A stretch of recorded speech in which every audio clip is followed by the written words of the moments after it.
Ang Golden Eagle ay isa sa pinakakilalang raptor sa buong mundo.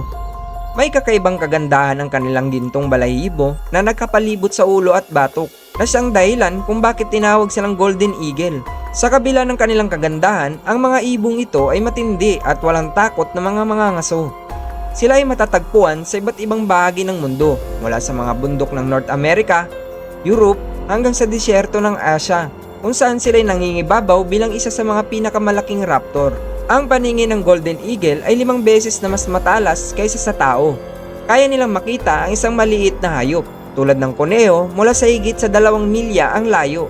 Ang kanilang paningin ay perpektong idinisenyo upang tulungan silang hanapin ang kanilang biktima habang lumilipad sa mataas na altitude. Hindi nakakapagtaka na sila'y nakakalamang sa halos anumang predator sa kanilang teritoryo.